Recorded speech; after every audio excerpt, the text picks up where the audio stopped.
Namaste, Coven. Welcome back to my channel. My name is Bethany and I am the Yogi Witch. Thank you so much for tuning in today to this brand new little vlog where I'm going to answer all the questions that you lovely souls sent me over on my Instagram a couple of weeks ago. So a couple of weeks ago, I posted up on my story a kind of ask me anything column, basically giving you the option to ask me anything about my witchcraft practice, anything about my theories between emerging yoga and witchcraft, magic through movement and all that kind of jazz. And shout out to everybody that did send me a question. It was absolutely epic to hear from so many of you and to see what you guys want to know.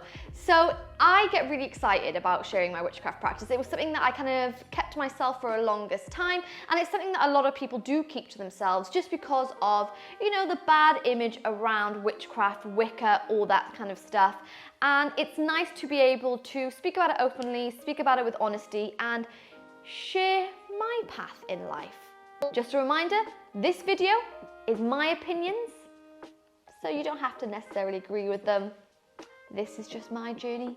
We all have individual journeys. So, yes. And before we move on, just a little reminder that I would appreciate any sort of support for the Coven, for my little channel, by maybe liking, commenting, subscribing, even turning those little notifications on. Anything allows this Coven to grow and is allowing me to meet so many of you beautiful souls. So, yep, just a little reminder to click subscribe. Anyway, let's get started.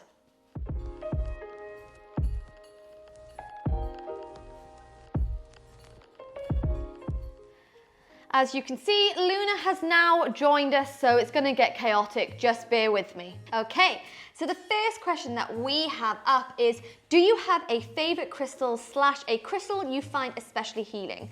Now, I do have a whole bunch of crystals. I started off absolutely obsessed with the rose quartz, hence why I have so many rose quartz crystals, just because it was the most accessible crystal to kind of get to when I started my witchcraft practice, and it was also one that benefited me the most when I was incredibly anxious and going through depression. But now, one of my favorite crystals ever is the moonstone. I absolutely love the moonstone. I love everything it represents.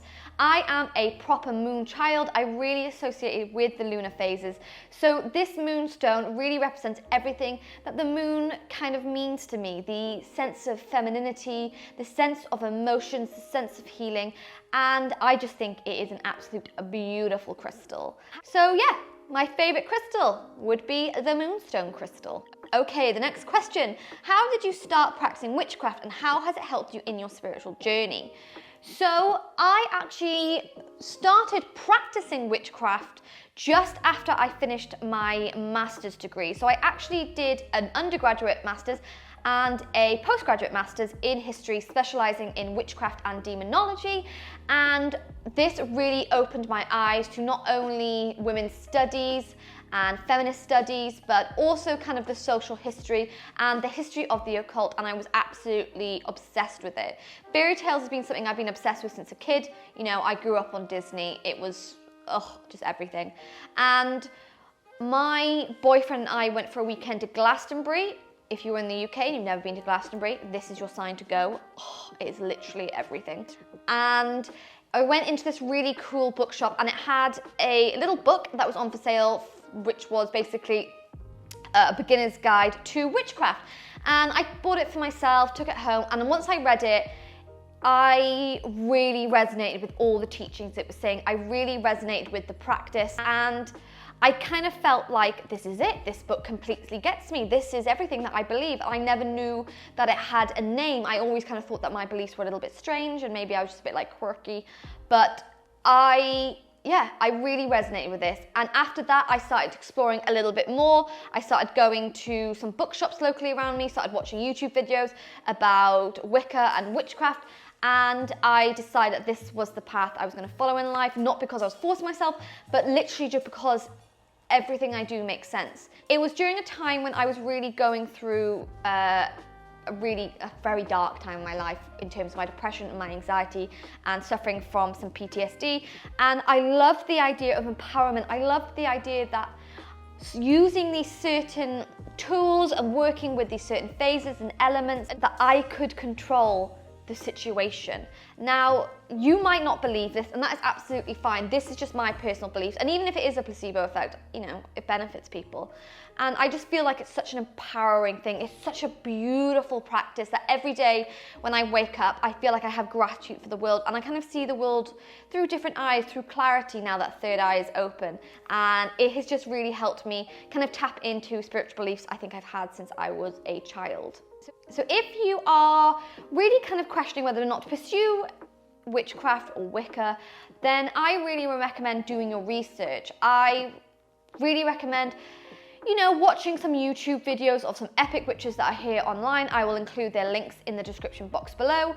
And also kind of just tuning into what your beliefs are. You know, when you start a practice, any kind of practice, whether it be religious practice or, you know, more of a spiritual practice, then you can kind of put yourself into a box and you believe you have to do everything that religion states, which is not kind of reality. I am quite an eclectic witch, so I pick and choose what I like from practices, and that's what I use to follow in my own practice. Another one of the questions that I got a lot on Instagram was whether or not I had any gods and whether or not witchcraft was my religion. No, I do not have a religion, so I am not a practicing Wiccan or pagan. It is not a religion for me, it is just a practice. I'm not quite sure what I believe in terms of religion. I do believe there is a God, I don't know if a God, but I do believe in a higher force. I just don't know what that force is, and I don't really like to tie myself to kind of any set religion. So no, I consider myself a witch, but more as a practice rather than religion.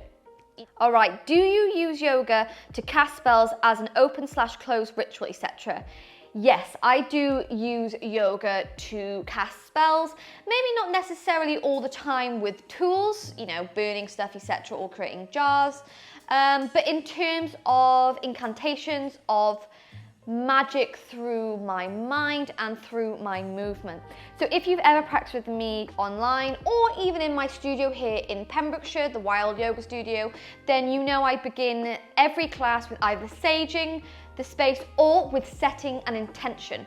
I very much believe that when we come to the mat, it is a sacred space and we need to cleanse the area, open it up and then close it back out so we can keep those good energies in. People go to yoga for a variety of reasons, and most of the time people go there in terms of anxiety or to help them with stress or to help them with some self-confidence. So I think it's very important to ensure that the energy you take away from this space is healthy and it is positive. We want to release anything that's been weighing us down, anything that's been holding us back, and I think bringing a little bit of spell work into this is crucial. Now, what kind of spell work you do does depend on yourself as a witch. I work with a lot of oracle cards, I work with the lunar phases, I work with fire cleansing, and I work with movement. Now, how I harness this magic through movement is just the beliefs that I bring to the mat and the beliefs I take off it.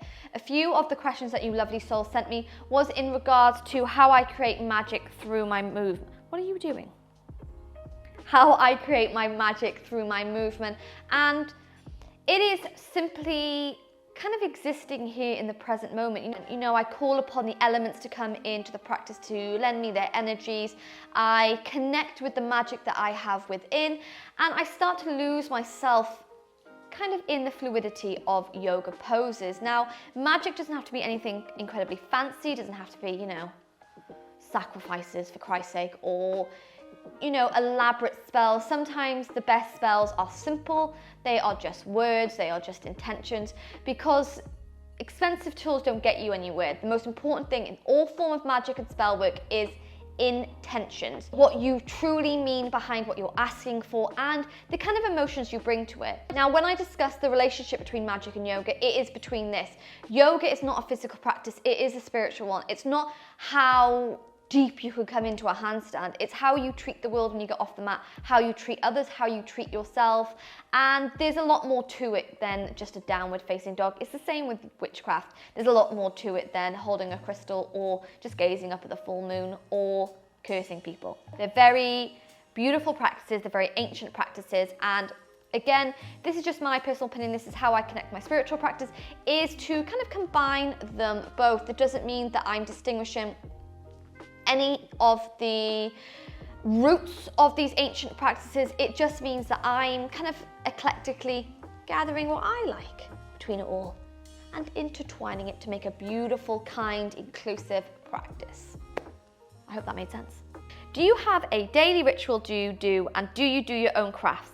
Yes, I do have daily rituals. Every morning I set myself an intention for the day, what I'd like to achieve, what mindset I'd like to bring into the day, and while I am brushing my teeth, I do a kind of gratitude list where I list 3 things that I'm grateful for, no matter how big or how small they are, and that is kind of my morning ritual. When it comes to maybe daily rituals or evening rituals, I don't really have some at the moment. At the moment, it's been quite busy in terms of filming and teaching that I kind of got lost to it. But I kind of have rituals that I like to do in terms of self-care.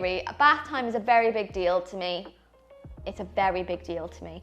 And I really make this almost ritualistic in the sense of I get my favorite program on TV, I light my candles, I use aromatherapy in the bath and bath salts, work with crystals, and during that kind of 45 minutes in my bath, I get to very zen.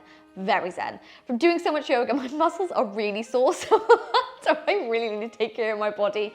And I find that the bath just really kind of rejuvenates me. I'm a big water baby. I am Cancer star sign, so I really resonate with the water. And when I'm in that warm bath, I feel like, my soul is restored. So these are kind of the simple daily rituals I do. Bigger rituals I'll do each month is obviously cleansing, cleaning the home. Not obviously once a month, despite what my dad thinks.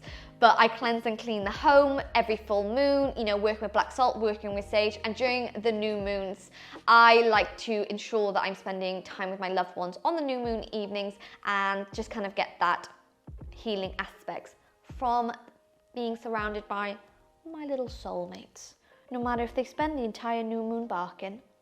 Oh, she's cute.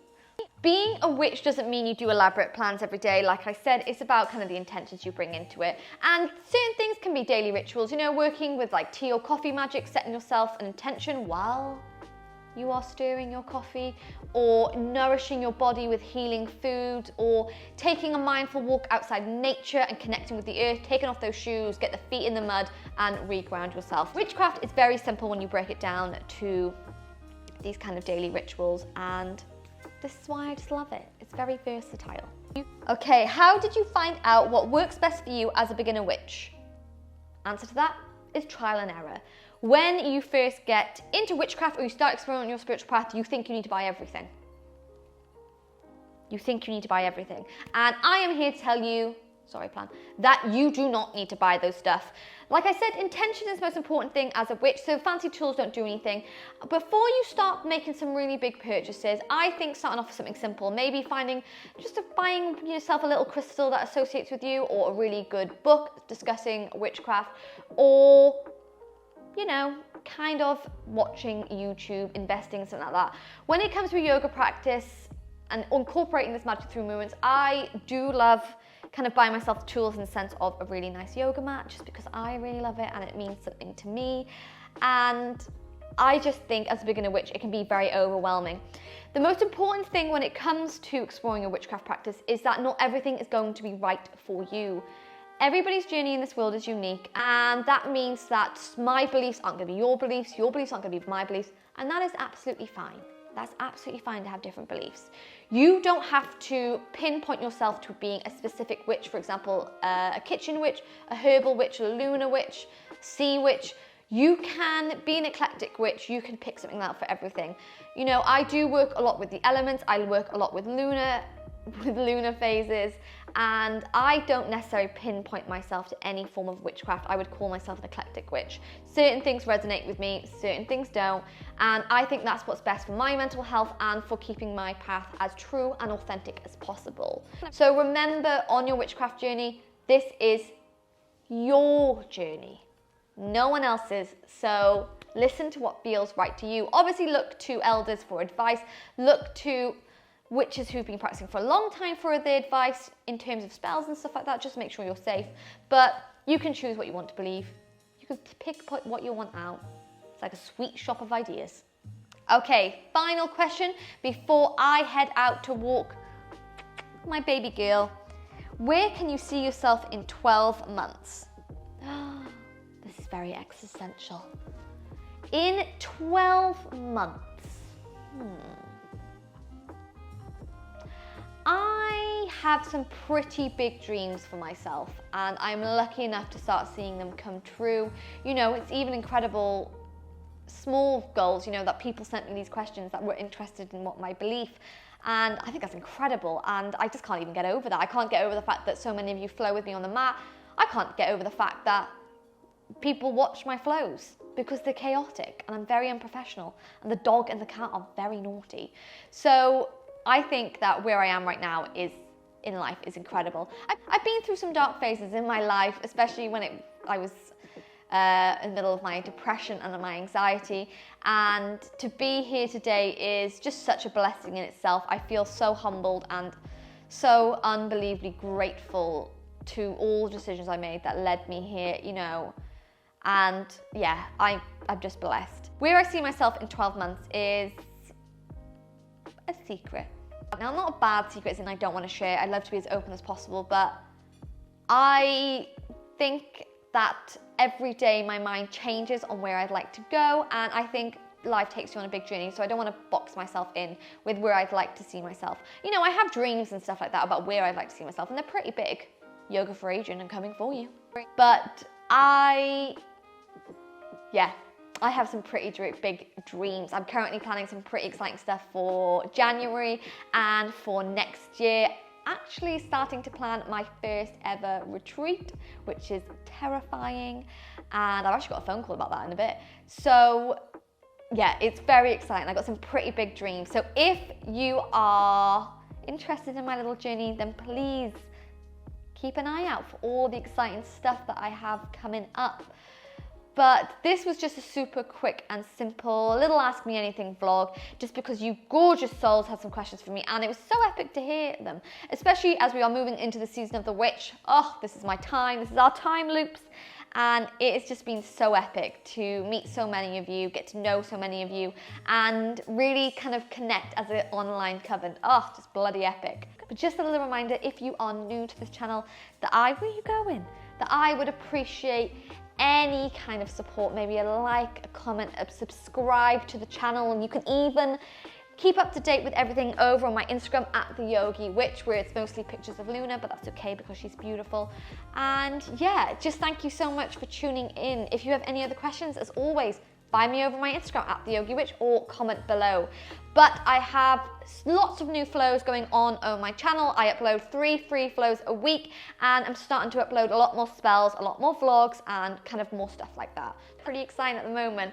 But thank you so much, my darlings, and I'll catch you in the next video. Why are you so cute?